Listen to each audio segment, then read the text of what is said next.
This is the OTB Television Network, a service of Capital District Off-Track Betting.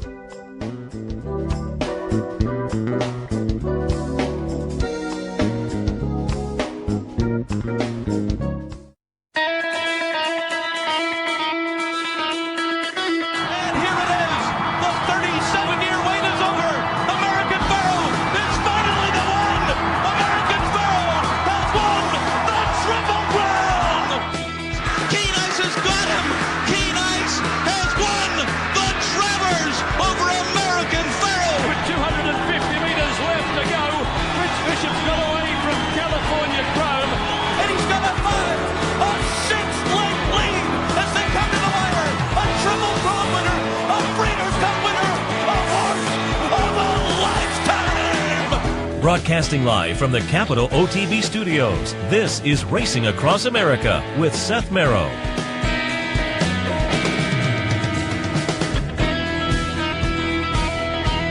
Good morning and welcome to Racing Across America on this Saturday morning. I'm Seth Merrow. Thanks for joining us. Appreciate your tuning in on a wet morning here in the Capital District. The roads were a little slick last night. I was out and actually hit a couple of ice spots. So hopefully everybody that did go out last night got home safely. Temperature was a little warmer this morning though, but there was still some moisture on the roads. But otherwise I think we're in for an okay day today. Certainly racing-wise, there's some nice racing across the country. We will talk about that throughout the morning. We'll have Ron Nicoletti on in a while. They have some nice stakes action down at GULFSTREAM. In the form of Sugar Swirl, My Charmer Rampart, the Fort Lauderdale, the Harlan's Holiday. We'll talk about those stakes with Ron a little bit later. And then Dave GRENING will join us. Nice New York stallion. I mean, on the New York bred side of things, all the 2-year-olds, I think you would want to show up. Essentially, some of them have run over the past couple of weeks, but I think there's otherwise a pretty good display of 2-year-old talent in the New York Stallion race this afternoon. So we'll talk a little bit about that with Dave, but I also wanted to go back to last weekend, get some of his thoughts on Cigar Mile weekend. So we'll do that with Dave GRENING, the New York correspondent for the Daily Racing Forum. Do want to remind you that today there's an online win-a-bet contest. Make sure you go to the website and take your shot there. See if you can pull down a little extra dough in the day. The win-a-bet contest online, go to capitalotb.com for more information. Also remember that tourney bets link via capitalotb.com. Do want to keep reminding you of that if you haven't tried it yet. Play some of the contest action. There are different format contests. There are different price points. The most attractive price point being free. You can try some free contests. And I always say the contests are fun because they make you think a little bit differently and maybe shop for a little bit of value. And you just have to approach things in a way that I think freshens up your handicapping. So try that. The tourney bets link at capitalotb.com. Finally, want to remind you tomorrow, it's dwindling down. There are only a few weeks left, but NFL Sundays continue here at the Clubhouse Racebook. Every Sunday during the NFL season, you can watch all the games here, catch all the racing action. Clubhouse Racebook for football and horse racing on Sundays, 711 Central Avenue in Albany. All right, wanted to hit on some news and notes. The finalists for the George Wolfe Memorial Jockey Award were announced, and the George Wolfe Award, it's kind of coveted by the jockeys because it's voted on by their peers. Other jockeys vote for this award. It is handed out to a jockey in recognition of personal achievements and professional achievements and personal character. And certainly some prominent names have been winners of the George Wolfe Memorial Jockey Award over the past years. And again, another very fine cast of finalists. Javier Castellano, New York-based. So we're familiar with Javier, obviously. Tyler Bays, Chris Amy, James Grand, and Luis Quinones.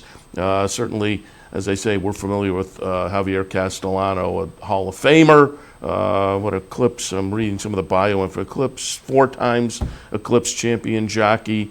He's won 12 Breeders' Cup races, et cetera, et cetera. Tyler Bays, I was kind of amazed. He's 37 years old. I kind of remember when he got into the game.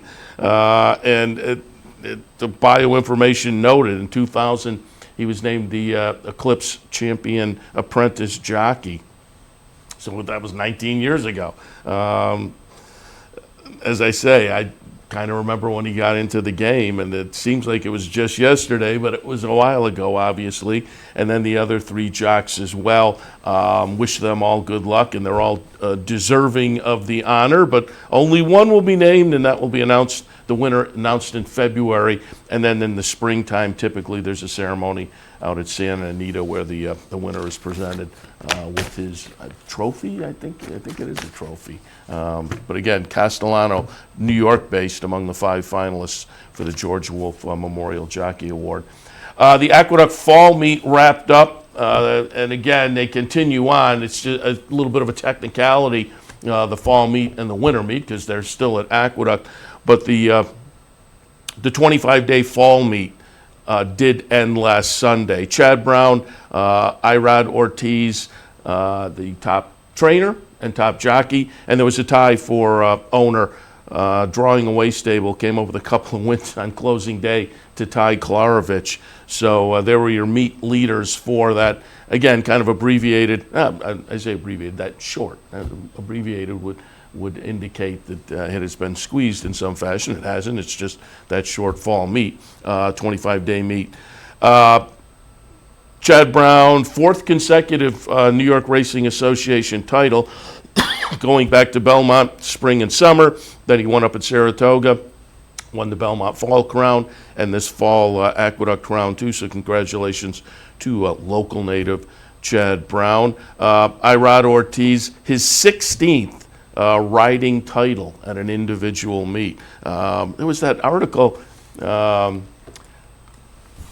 was it right after or right bore the Breeders' Cup, where it said he and his agent were kind of discussing, I guess Irad felt just on a day-to-day basis he wasn't doing quite as well as he wanted to, and the agent said, wait, I think we have some good mounts in the Breeders' Cup, and let's see what happens there. And then he has a great Breeders' Cup weekend.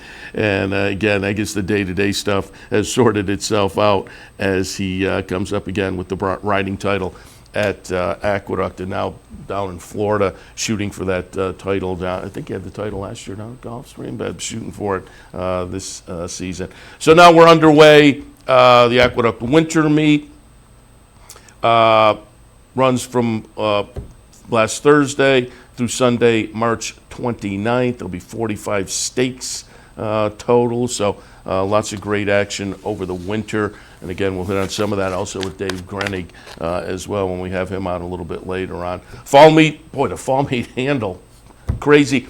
And it just goes to show how much weather plays into this game. If you remember last fall, it seemed like maybe it went right to the end of Saratoga and kind of overlapped, and then the fall at Belmont and into Aqueduct. It was just rough weather last year, and so lost a lot of turf racing, and that clearly affected things because the handle, the all sources handle for Aqueduct's fall meet was up 49.6%. I mean, 50% handle jump. Now, there were 25 racing days as compared to 22. There were 233 races as compared to 198. So the number of days in races makes a big difference there. But go down and parse, and again, this was a Dave Grenig article too, parse out just the turf races. Aqueduct this year ran 86 turf races with only 22 off the grass. 86 turf races this fall at Aqueduct as compared to 31 last year. 22 this year came off the grass, 51 last year came off the grass. Average field size 8.43 this year as compared to 7.2. And the field size of that Aqueduct meet was notable. So you had good fields, you had turf racing, you had some extra days of racing, and certainly some extra races. And just, boy, that handle just ballooned up. Handle on Cigar Mile Day was up 45% as well as compared to last year. So it was a phenomenal fall, clearly, for the New York Racing Association and Aqueduct. Pulled up an article on the Blood Horse. Been watching at Great Barrington, you know, with Suffolk closing, there was the talk of Great Barrington maybe opening back up, which would be fun. It was fair racing for a while. and they would do some thoroughbred racing over there. The folks who ran Suffolk were looking at Great Barrington as an alternative, and it's been discussed. And if you've watched through Equidaily, I've watched and connected to articles, local articles in some of the Massachusetts newspapers and whatnot. There is a back and forth there amongst the locals and whatnot. We'll see. I think it'd be fun. It would certainly an easy driving distance for us, and where they put their racing schedule, I think might make it fun for people here in upstate to have an alternative venue to Saratoga in the summer to maybe catch some live thoroughbred racing.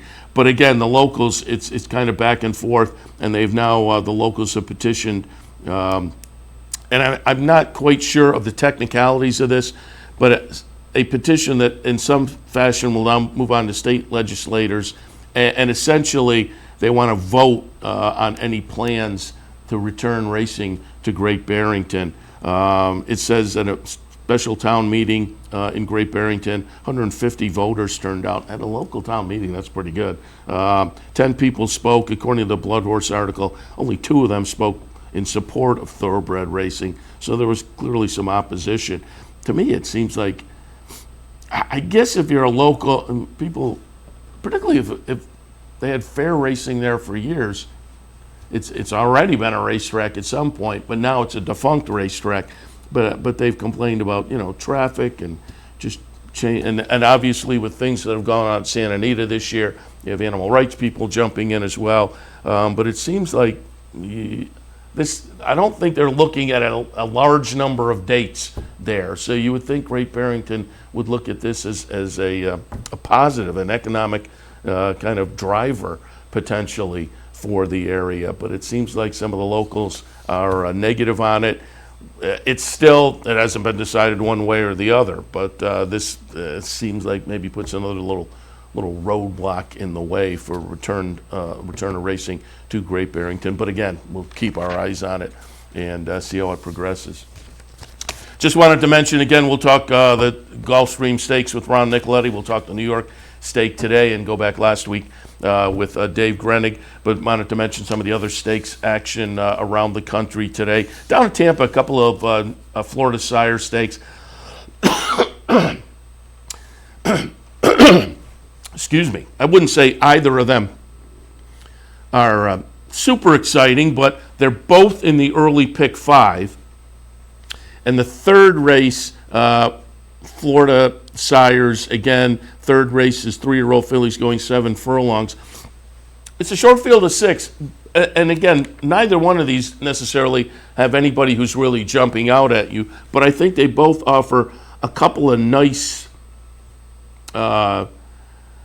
duos to focus on. In the third race at Tampa, Wildwood Beauty comes out of a win in the Sunshine Millions distaff at Calder Gulfstream Park West with a nice buyer number, but Kathleen O'Connell brings in a very lightly raced JP's Delight, 2 for 2 so far, 2 really good-looking wins so far, and 6-horse field right in the midst of that early pick 5, begins a pick 4, does this third race. And so what do? I use both of those, or do you make a stand with one or the other and go a little bit deeper in some of the other legs? But I think we're looking at 6-5 and 3-2 on the morning line. Again, it's a short field. I think JP's Delight, being lightly raced, has maybe some upside to be a nice and special horse. Wildwood's Beauty already a stakes winner. So it's a fun race, as I say, without any absolute superstar, but a potential battle between 2 horses that look to have some nice talent. And that's kind of the similar situation in the 5th race, another Sire Stakes race at Tampa today. Again, only a field of 6, but Jackson and Well Defined both look like serious players in here, but they both come out of real duds in their last race.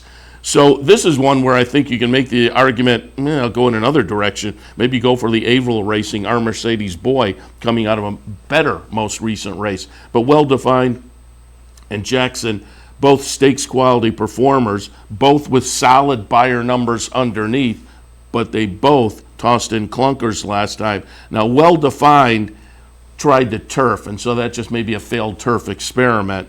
And Jackson the horse stumbled, the jockey lost the iron. So again, there's an excuse. So you would think they both get back to better numbers, but as I say, you could also make the argument that maybe I'll fool around it in there and take a little shot at a horse with maybe some more value in my pick place. Out at Los Al, the Soviet Problem, it's 2-year-old fillies, Calbreds. Been studying her. Looks like the one you're probably going to have to get through. Won a state-bred stakes race over at Santa Anita last time under Mike Smith. Graydon Van Dyke will be on board today. Goes out for Jerry Hollendorfer with a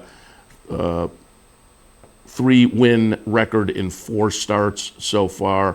So Ben's studying her again in a 10-horse field at this point, 10 entered. Probably the one to beat. Smiling Shirley has a little bit of talent too, but has been behind the favorite. Been studying her in the last couple of starts. Woodbine, 2-year-olds in the display. It's only a 5-horse field, but notable because there are 3 Ontario breds in here.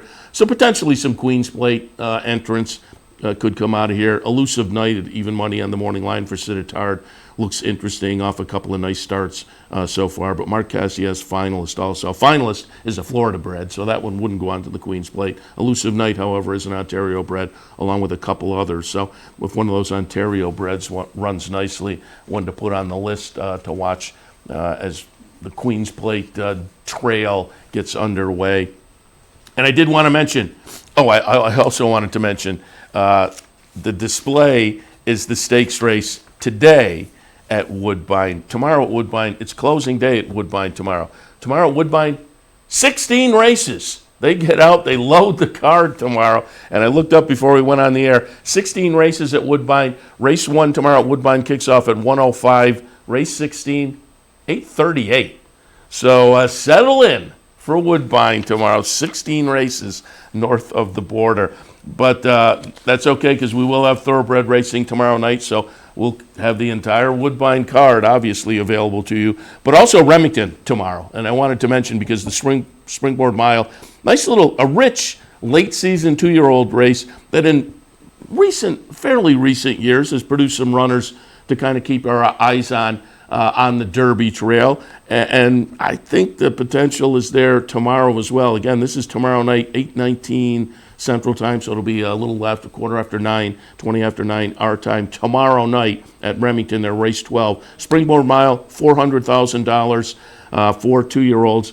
Notably in here, Shoplifted, who I thought might be interested in the Breeders' Cup Juvenile, was not. A well-beaten 7th in there.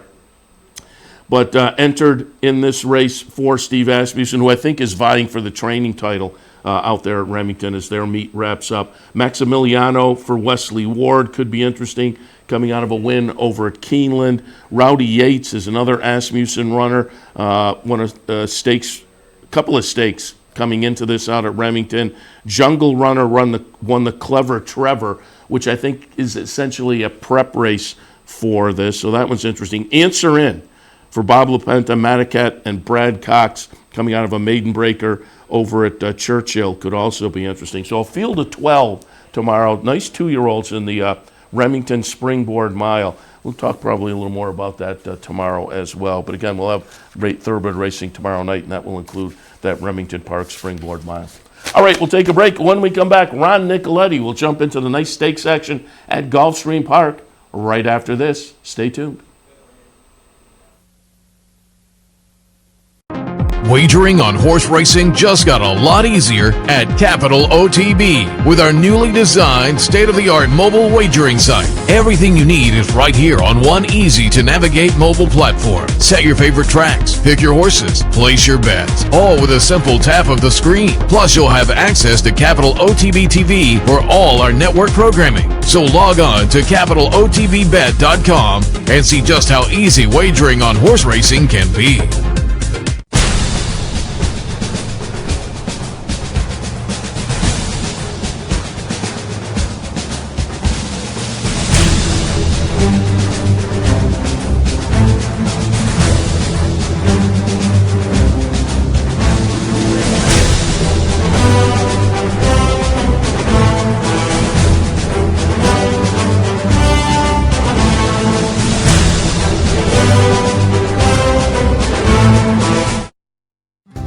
Welcome to Albany County, an incredible destination to live, work, and play, with easy connections to more than a dozen cities from our vibrant modern airport. It's a short trip downtown to a hive of culture and amusement, from world-class shows at the newly renovated Times Union Center to reliving the past at the New York State Museum. From outdoor recreation to shopping to nightlife, Albany County has something for everyone. We'll see you soon. Here's some exciting news from Capital OTB. Capital Off-Track Betting and the Rivers Casino have partnered to bring you the finest experience in wagering on all your favorite thoroughbred and harness tracks from right inside the casino. Our newest location is open daily and can be found at Vance Flicks Bar, offering live tellers, self-serve betting terminals, racing information kiosks, and all the amenities you've come to expect from Capital OTB. See you at the Rivers Casino in Schenectady.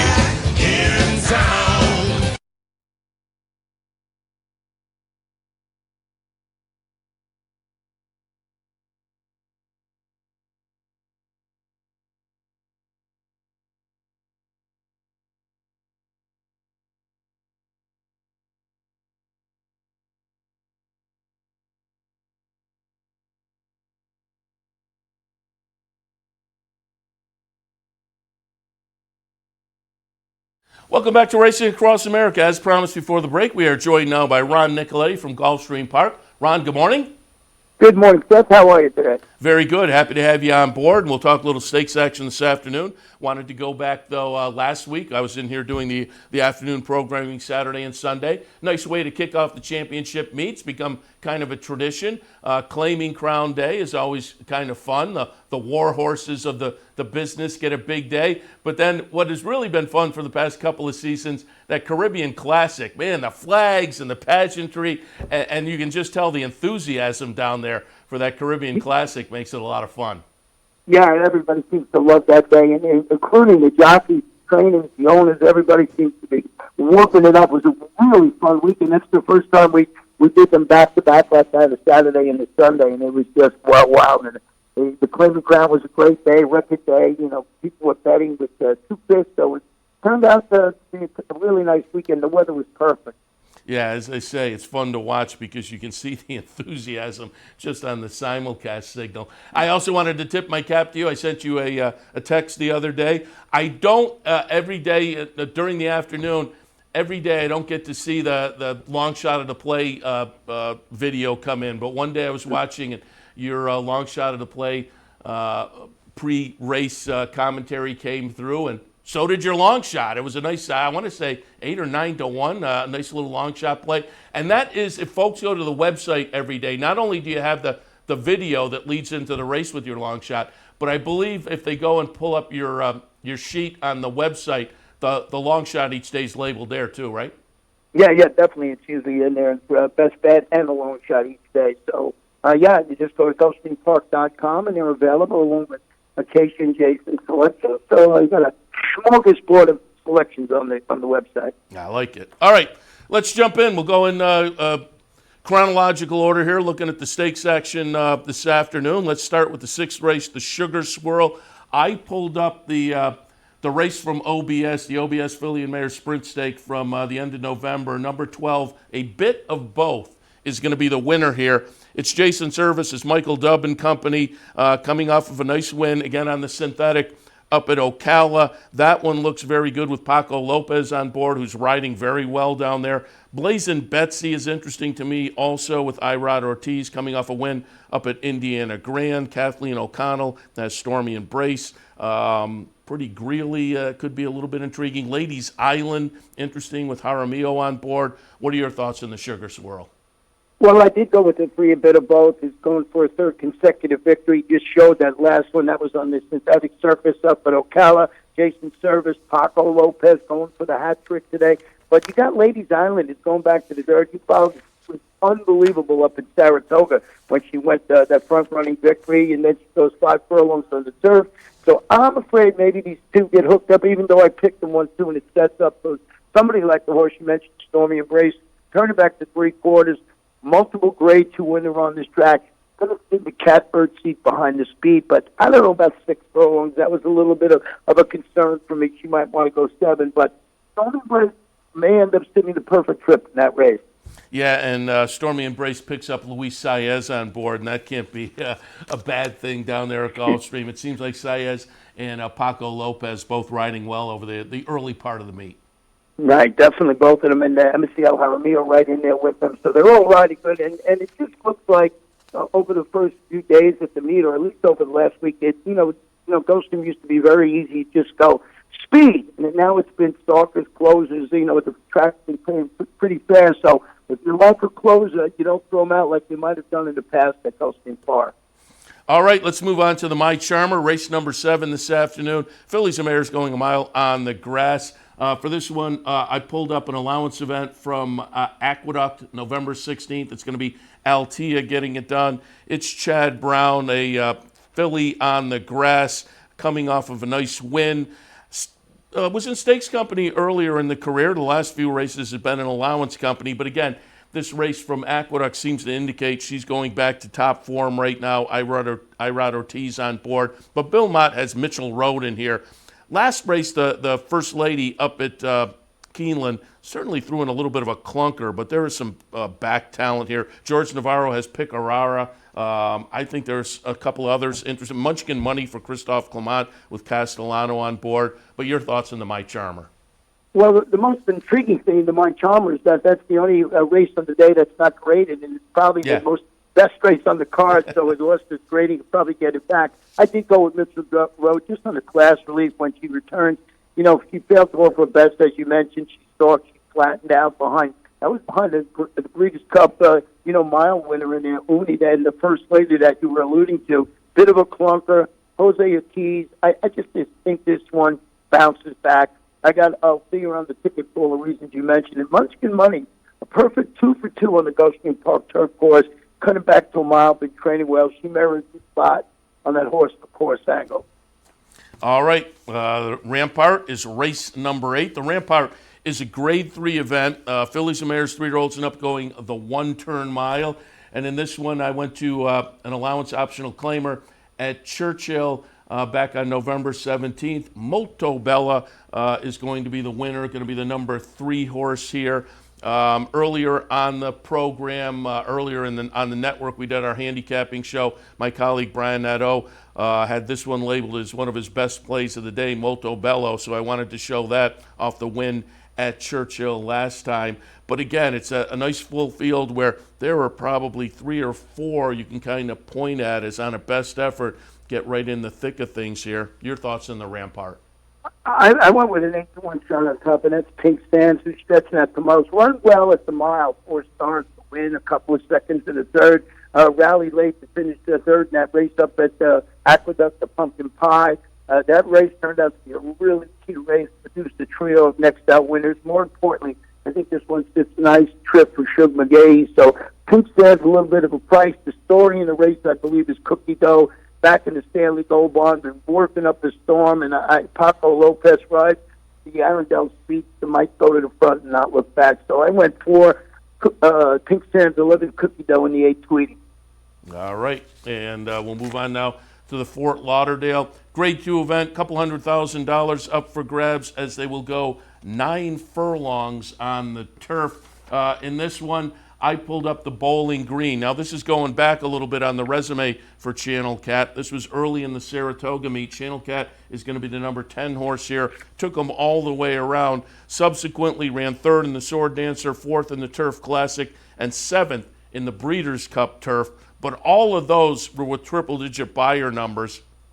That's kind of what jumped off the page at me. But Flavius for Chad Brown is in here in the second start from Europe. Instilled Regard, another Chad Brown runner, certainly has the opportunity in here. Admission Office for Brian Lynch is very dangerous to me as well, coming out of a close-up 3rd in the stake at Churchill last time. What do you think of the Fort Lauderdale?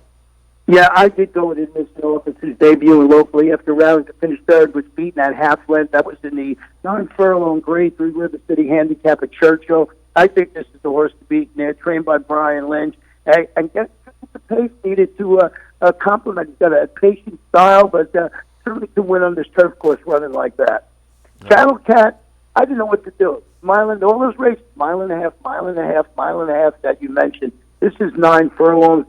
Certainly fast enough. It has won at 9 furlongs, but I'm a little concerned about the distance being too short. Yeah, as I say, that front-running score up at Saratoga may lead you to think, oh, well, maybe the shorter distance will be okay. Get out in front. But that was a little bit of an aberration for him, that Bowling Green, where he went out in front, took him all the way around. He's usually not that forwardly placed, so it'll be interesting to see what John Velasquez does with Channel Cat this afternoon in the Fort Lauderdale. Let's move on to the Harlan's Holiday Grade 3 event. $100,000 up for grabs, mile and a 16th. And in the Harlan's Holiday, I pulled up. This was, just a phenomenal performance. Gulfstream Park West back on November 20th. Bodie Express, the number 6 horse, gets it done. Triple-digit buyer. This is a horse that clearly they had some high hopes for early in the career. Ran second behind Maximum Security in the Florida Derby, and then they tried the Kentucky Derby, ran 14th there, unseated the jockey in the Preakness.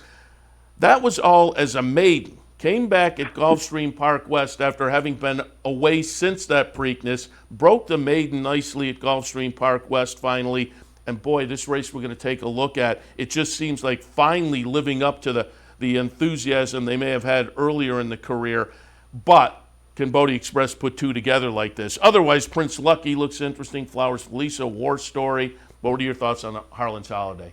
Well, I'm a charter member of the Bodie Express fan club. I had picked this horse at the Preakness when I was there, on TV, and of course he dumped Johnny at the start. I just think this horse is the one to beat me here. I'm a big fan of it. If we're going to get the test, this might point this horse into the Pegasus a little while down the road. So Bodie Express, Prince Lucky you got to like, but I think Bodie Express is the one.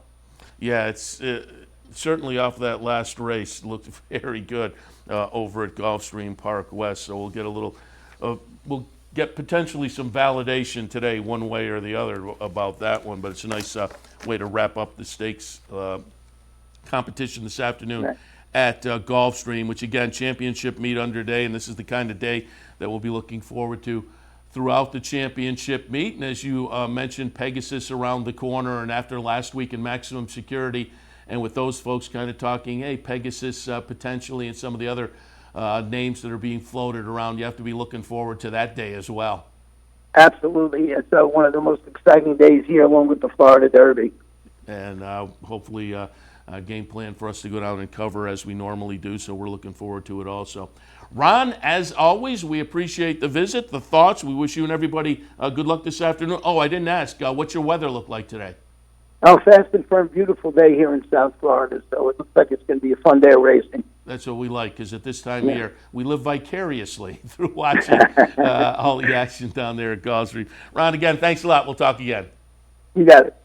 All right, we will head to a break. When we come back, we'll be joined by our friend Dave Grenig. We'll shift our attention to a little bit of Aqueduct. Nice stakes for the New York Stallion Series this afternoon, and I also wanted to get his thoughts going back last week on Cigar Mile Day. So all of that right after this. Stay tuned.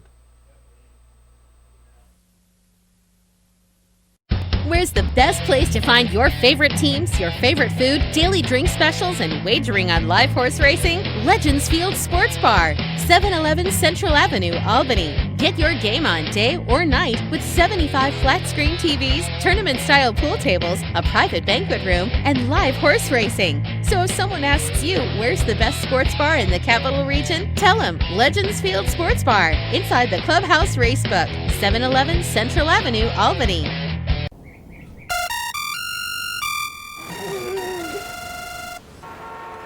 Come on.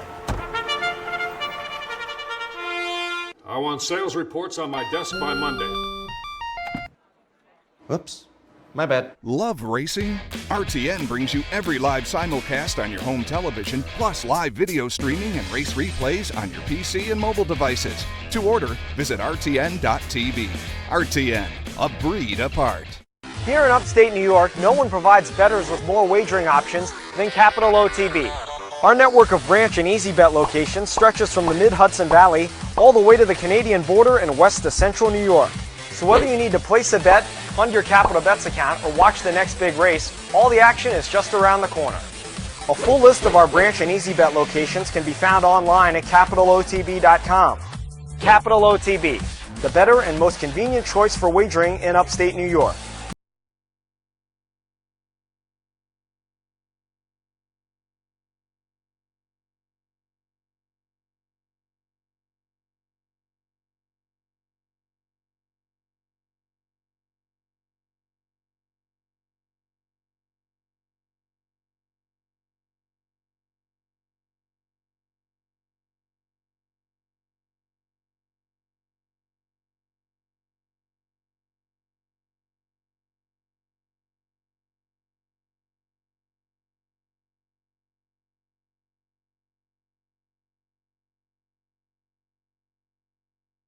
Welcome back to Racing Across America. As promised before the break, joined now by Dave Grenig, the New York correspondent for the Daily Racing Form. Dave, good morning. Good morning, Seth. How are you doing? Very good. We'll talk a little today, and I also wanted to get some thoughts going back to last week as well. But before we talk about the Stallion Series stake for this afternoon, give us a little update on the weather down there. It's rained for a long time. Our track will be sloppy. It's not raining currently, but there is a chance for more rain this afternoon. So I would, it's not going to get any drier, I don't think, than what it is right now. Right now it's sealed and sloppy and gray and miserable. But it's warm. It's warm. It's 50 degrees. Oh, well, that's a bonus. Speaking of weather, though, top of the show, I was doing some news, and I brought up your article talking about the fall meet handle at Aqueduct. And I said, there is no better example of how important weather is in this game, because it was so wet last year and we lost so many turf races. And then the weather this year improved, obviously, but that led to a 50% increase in all sources handle. Yeah, but kind of a perfect storm of no storms, being able to get 86 grass races run. And also, there was an issue with Laurel that they couldn't use their turf course for most of the time that we were here at Aqueduct. So you got an influx of shippers, A, and you also have horses that might have shipped out of New York to go down there, B. So the field size was good in the grass racing. And look, grass racing has become quite prominent. It's an increase. The fields are larger on turf than they are on dirt, and larger fields lead to larger handles. As you said, there was no better example of that than the Aqueduct Fall Meet. So, you can't do anything about that in the wintertime, but with the fall, it's hit or miss. And even Saratoga sometimes, a couple of years ago, we had a really bad year weather-wise after we had 3 great years. So weather is it's a key component to any outdoor business. Yeah, and as I say, no better example than the numbers put up that Aqueduct Fall Meet. All right, let's go to this afternoon. New York Stallion Series, $500,000 up for grabs. They're going to go 7 furlongs. A field of 14 entered in here. I put Dream Bigger on top myself. We're going to go back and look at the notebook. This is November 17th at Aqueduct. Dream Bigger is going to be the number 7 horse. This was the second win in 4 starts with a couple of second-place finishes. Broke the maiden and subsequently went up to Finger Lakes and broke the maiden at Finger Lakes. Let me put it that way. 2 second-place finishes. Went up to Finger Lakes in the New York Breeders' Futurity. Broke the maiden in that stake and followed up with this nice win. So this is a horse in good form right now. We'll lead from the 13. Captain Bombastic, I think, is interesting for Jeremiah. Bank on Shea for Jason Service. I will mention Eddie F's. I had lunch at Eddie F's a few days after Chowda won, and they were all lamenting they hadn't bet more on that horse with the $29 mutual. But Chowda comes in off the maiden breaker with local owners in tow. Munaki for Jeremiah, and the coach, August Dawn Farm, Bill Parcells. I think it's a really fun, intriguing race with talented horses and a big field. What are your thoughts on the New York Stallion today? Well, first we'll just take out one horse, the 7, It's a Risk. One of the 2 Jason Service horses is a scratch. He didn't have much of a chance anyway, coming out of a 25 maiden claimer at Delaware. So the one good thing is it moves some of the horses outside in a little bit. Of the horses that you didn't mention, I would definitely want to take a look at the 12 Giant Shoes, primarily because his maiden victory came on a track that's going to look exactly like it is today, Sloppy Field Racetrack. He actually showed some good speed out of the gate, and then he kind of dropped back steadily like you thought, well, he's not enjoying this at all. Javier Castellano, who was on him on that particular day, guides him to the outside, and he comes in the stretch 7 wide, and he goes by There were 11 in the field. I think he was second to last at the top of the stretch. He went by 9 horses in the lane. You just wonder, it was an off-the-turf race. Were those horses meant for the turf?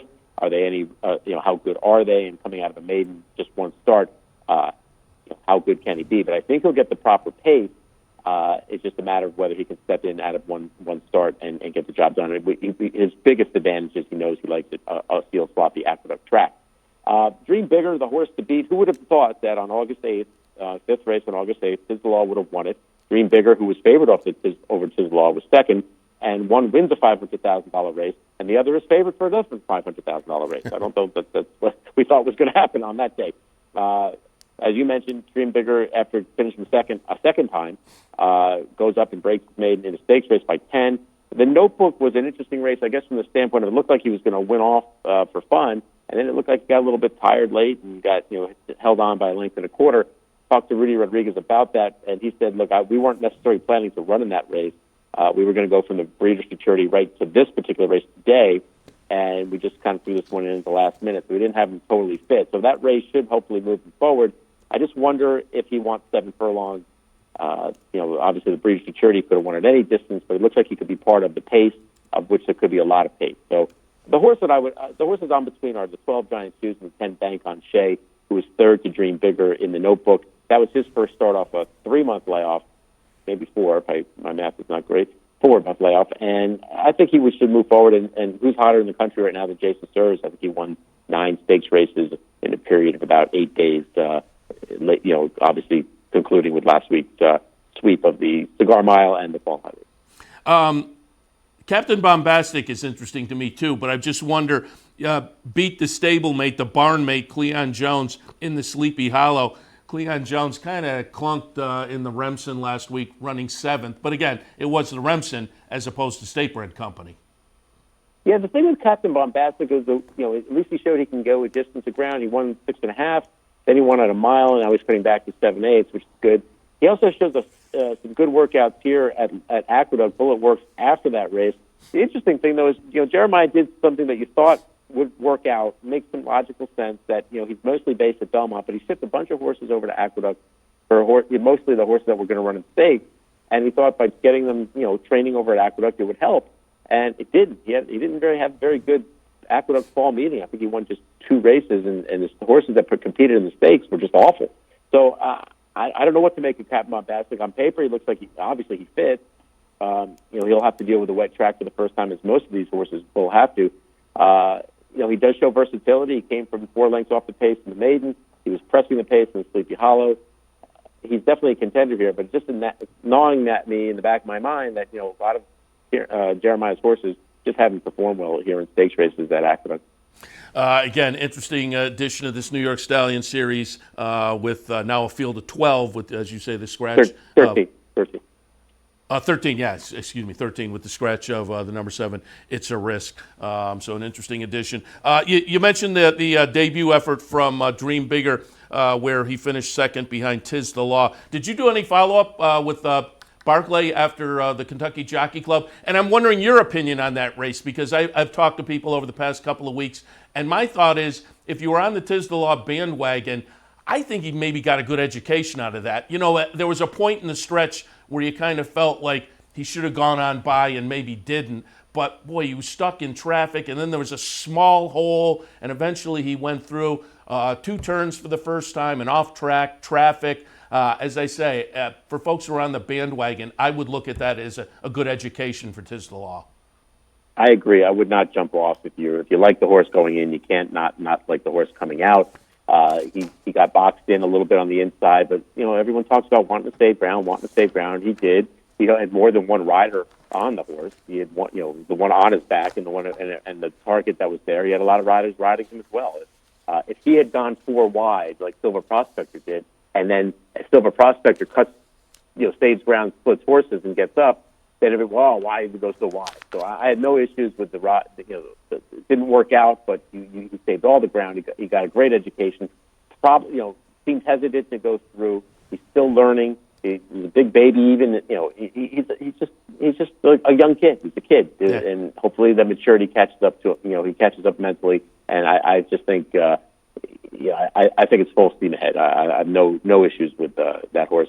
He did not regress. He's moving forward. Yeah, that's my takeaways from it as well. All right, let's get some takeaways. Speaking of that, from last weekend, big weekend down at Aqueduct. First, the Cigar Mile. Watch the replay.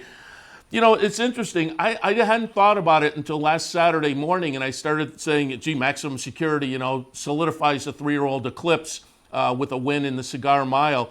But I started to think, you know what? Spun to Run with a win in the race becomes a entrant into that conversation potentially with a Breeders' Cup win and a Cigar Mile. So I had kind of not picked up on Spun to Run being in that conversation, but as it comes down the stretch, it's those two as we watch. Spun to Run and Maximum Security. Number 6, Spun to Run. Number 5, Maximum Security. Around the turn and into the lane, it looked like they may face off. That's not quite the way it worked out as Maximum Security pulls away in the stretch. Spun to Run second. And a horse I thought was interesting at a price, True Timber, 32-1, gets up for third in there. But Maximum Security solidifies his claim to that 3-year-old crown. And I saw your follow-up article. You had talked to Jason Service the next day, and he was kind of recounting, and you did in the article, just what a year it's been and what a trip. I mean, clearly we all know about the disqualification in the Kentucky Derby, but folks may have forgotten, missed a lot of the summer and early fall with colic and had some problems there. So to come back and put in the nice victory in the Bold Ruler and then put this exclamation point on it, it was quite a year for Maximum Security. It was. It starts off 6 days from now. It'll be exactly a year, I believe. I think it's December 20th, where he breaks his maiden for maiden 16, and nobody's actually thinking about him this time last year. And a year later, we're talking about him as the likely 3-year-old champion. And yes, I think people need to be reminded that this horse was in a clinic, just 3 months ago. He had colic. He had tripped the park on the Monday before the Pennsylvania Derby, entered, had his little training session, workout, whatever you want to call it, ships back to Monmouth. Jason Service makes the entry. He's probably on the phone ride back from Parks to Monmouth. And then 3 hours later, he gets a call from his, day watchman, says, hey, this horse is in trouble. And they got him to the clinic. And, Jason thought they were going to have to operate. And luckily they didn't. But he was going to miss he obviously missed the Pennsylvania Derby. He was going to miss the Breeders' Cup and some of the major races. But they got him back for a good 2-race fall campaign where he faced presumably older horses. Though obviously in the Cigar Mile, the horse to beat was the 3-year-old Spun to Run. I thought it was a tremendous performance by Maximum Security and one worthy of a championship. This was a classic. We're going to put these 2 fast horses in the gate, and we're going to try for the lead. We're going to run 1 mile and see who's the fastest horse. And in this particular case, was Maximum Security. And when he switched leads at turning for home, he just ran away from Spun to Run. And talk to Irad Ortiz, the rider of Spun to Run, after the race. He was like, I tried to make the lead. I tried that horse. That horse was just faster than my horse today. And Spun to Run had come into the race, as you say, in great form, coming off a Breeders' Cup win where he beat another highly regarded 3-year-old in Omaha Beach. And, I think Maximum Security completed a year that, is worthy of a championship. And they say Pegasus potentially? That's what they're talking about. Now, there's going to be some changes to the Pegasus. They haven't been quite announced just yet, but it's not going to be your $9 million, pay $500,000 to get in. There's going to be changes that should be announced pretty soon. They should have already been announced, but that's the plan, and why not? No matter what the race is, it's going to be the richest race of the winter, and he's 4th at Gulfstream Park, so you might as well go for that spot. He's still relatively fresh, having only run twice since July, so there's no reason not to go on with it for the Pegasus. It makes all the sense in the world.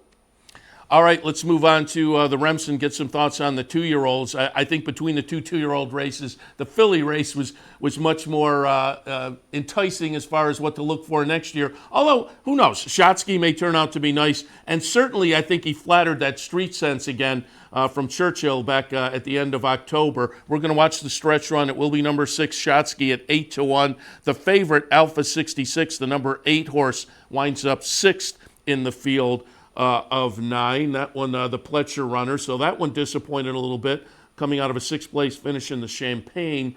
But again, Shotsky wins, had come out of the street sense in the previous race, had run 4th. Silver Prospector was 3rd in that street sense and subsequently won the Kentucky Jockey Club. So again, flatters that race at Churchill in October. Shotsky gets it done. And as I say, this may be a horse on the up and come and improving buyer numbers coming into the race. Now a nice grade 2 on the resume as well. Your thoughts on the Remsen results?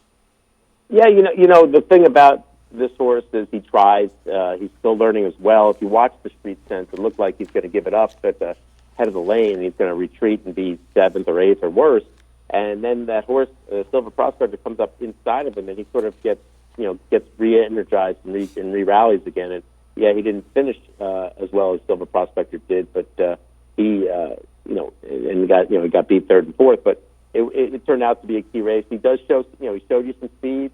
He showed the ability to go to the front and keep going. The track kind of got a little speed favoring to the latter half. And the beginning of the day, it looked like it was going to be a very fair racetrack, and then the last 5 races or 6 races were all won in front running fashion. So I don't know what to make of that.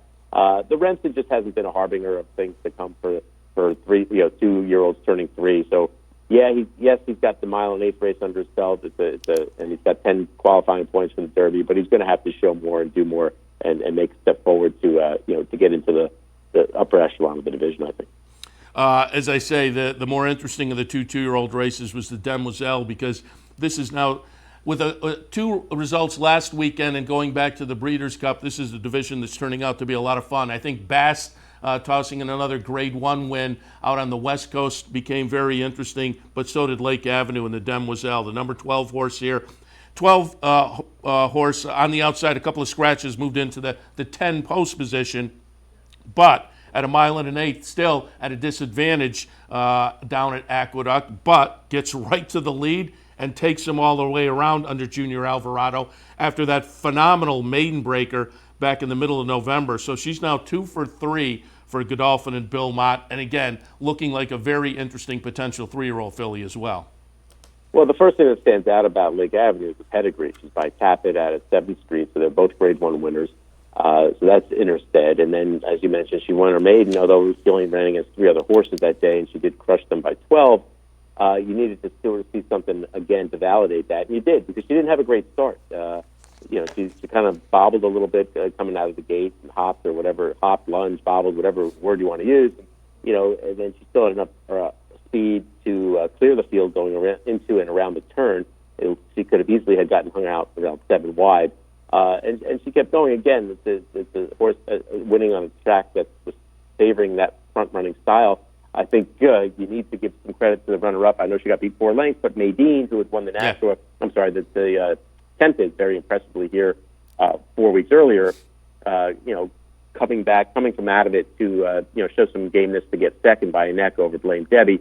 I think both those two bear watching moving forward, and they're both headed to Florida. They are already in Florida. And we'll take that route there. But I think the thing that strikes you about both those horses, though, is that they do want the distances. And there's no question in my mind that Lake Avenue wants a mile and an 8th, and maybe even further when you get back up your way next summer. And Nadine also looks like she wants the distance. So the times on these races are slow. The track was slow. I don't know what to make of that, but I do think you have two promising 3-year-old filly prospects in Lake Avenue and Nadine, no question about it.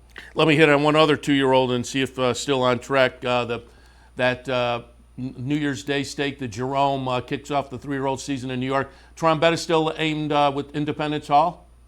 I believe that's the plan. I think he had a solid work earlier this week at Fair Hill. I think they were looking at using, just coming back in a race and do. Rarely do you get these 2-year-olds /3 get to do the same thing twice, and I think that might have played a role in it. The big win in the Nashua was a 1-turn mile at Aqueduct, and then such a big race they didn't want to come back to the Remsen, but they get to do this. They get to do the 1-turn mile again at Aqueduct, and I think that's a good step in progression. In a progression of a 2-year-old about to turn 3. It'll be New Year's Day, so I guess it'll be 3. And it'll be a good starting round, and then you can sort of go to Florida if you want to train him there and pick your spots. Because once you're going, there's going to be a race every weekend. If you can come back here, you could go to Tampa, like Trombetta had success last year with win-win-win. You could take the Florida, the Gulfstream route, Fairgrounds. There will be a race after New Year's Day for any time you want, for sure. Yeah, he certainly looked good in that last race, so he's a promising 2-year-old, soon to turn 3-year-old as well. Dave, before we let you go, I wanted to hit on a couple of articles. And again, Dave covers New York racing for the Racing Forum. You can find, obviously, his articles in the hard copy, but online as well. Should remind people, for folks who may not be aware, about a month ago or so, the articles went free. So you can go and check out Dave's work online anytime. But I wanted to hit on, again, a couple of news pieces that you had that came out recently. And the one that kind of shocked me, and I would imagine shocked most people who read it, Kieran McLaughlin, who will not have a string in New York this winter. And according to your article, he's not sure if he's coming back. No, a lot of the, one of the biggest issues in facing New York racing right now is the labor board, federal and state, have come in the last couple of years. I know it's sort of became a little bit of a revelation to most people in the summer when they put out a press release regarding Chad Brown, but he's not the only one that was under scrutiny. It's most of the people back there, and Kieran got fined a hefty amount, $300,000, and I don't think he felt it was fair. And between that and the high cost of doing business in New York, whether it's the workers' comp or just the feed or shipping or whatever, I think it's sort of gotten broke his spirit a little bit. So he always goes to Florida for the winter. Usually he leaves at least 15, 20 here in New York, but he's not going to do that this year. He'll be out by early to mid-January, and then he's got some thinking to do. Will he go to Churchill where the purses are high, continue to soar, and the workers and the expense to live and work is cheaper? Would you go to Jersey? Does he come back to New York? I think a lot of it will be dictated on what his clients want him to do. But for the first time in many winters, he will not have a presence here once you get past early January. And you wonder if people are watching, his colleagues are watching to see where he goes and how he does, and thinking, you know what, this might be a good move. We have more people leaving New York than coming into New York, and it's a very scary situation. Yeah, that was kind of my takeaway. And as I read and read his comments, where, as you say, he complained it was unfair, it was interesting to read that there are different rules in the different counties that the tracks are in New York, and so it makes it kind of onerous to follow the rules and regs, as hard as you may be trying to do it. And so I found that interesting and, as I say, surprising as well. Wanted to touch on one other article before we let you go on a more positive note. Eric Cancel, the jockey, seemed over the past couple of weeks get on a little bit of a hot streak, and it's notable because he has a new agent, PJ Campo, taking his book. And I found it interesting in your article. I didn't even realize this was a thing. But his agent prior, I think also had Ricardo Santana, if I'm not mistaken, but is based out of town. So his agent normally wasn't in New York. As I say, I didn't even know that was a thing. So just having your agent on the grounds, I think, has to help you out on a day-to-day basis. It absolutely does, because you go to a draw, and I don't attend all the draws, but I go to draws sometimes for the stakes races, and you hear the other races being drawn, and somebody will have a double call, and if you're not there, you don't know, if somebody's going to need a rider. If you're not at the draw, if you're the agent, you're not at the draw, you don't know that. So you have to, but if TJ's there, he can call someone and say, hey, you named Franco, but Franco's going to ride for Chad, so can I pick up your horse? And all these agents do that all the time, and you can pick up some winners at the draw. So having someone on the grounds is key. Look, PJ knows every aspect of the game. He's had relationships with these trainers here for many years. Even some of these guys go to Florida, they come back to New York, and they're New York based. So PJ has good contacts. Cancel's a pretty talented rider, especially this time of year. He's going to fit perfectly with the group. And when a jock gets on a roll, people notice it. Look at Jose Lozcano. Lozcano was down and was left for, I don't want to say left for dead, but he was down and out, and he stayed here last year and built his business back up. And he's one of the he got good business that he kept out throughout the year. Cancel, I could see the same thing happening if he gets on a roll and continues it through the winter and the spring. When people come back and they're looking for riders, DJ's phone will be ringing, and he'll have some business for the summer too. Yeah, it's going to be interesting to watch on this winter meet, as they say. Is on a little bit of a roll and maybe tied into PJ taking the book now. Dave, as always, appreciate the visit, appreciate the conversation. Again, we'll tell people to swing by the Daily Racing Forum online and read your work, and we will talk again. Sounds good, Seth. Have a good holiday to you and your listeners and viewers. Same to you. Dave Grening from the Daily Racing Forum. Again, nice New York Sire Stake this afternoon. There's also one tomorrow on the girls' side, so keep that in mind. A little bit earlier, we talked about the nice stakes action down at Gulfstream Park with Ron Nicoletti, so that'll also be here on the network this afternoon. I will be back in, I'm guessing, an hour and 15 or so with, I believe it's a 12:30 post today for Aqueduct, and Yes, I'm being told it is. So, yeah, about an hour and 15 or so, I will be back with OTB Live, and we'll take a look at some of that great action at Aqueduct, Gulfstream, and beyond. Tomorrow, again, 16 races at Woodbine. If you're a Woodbine fan, you will have your fill tomorrow. The Remington Springboard Mile also tomorrow. And again, we'll talk more about this on the show tomorrow as well. But some nice action today across the country. We will touch on much of it this afternoon on OTB Live. Certainly appreciate your tuning in this morning. Do want to remind you, there is a $100 win-a-bet contest available today online. Check out capitalotb.com for more information. Click on the Tourney Bets link. Give yourself a shot at one of the tourneys. If you haven't tried it yet, as I say, you have to think maybe a little bit differently. It may hone your handicapping skills, give you a fresh look at things. Click on the Tourney Bets link, capitalotb.com. And tomorrow, swing by the Racebook to enjoy all the football action and all the racing action throughout the NFL season on Sundays here at the Racebook, 711 Central Avenue in Albany. As always, we appreciate your tuning in. Good luck this afternoon. We'll see you in about an hour and a half.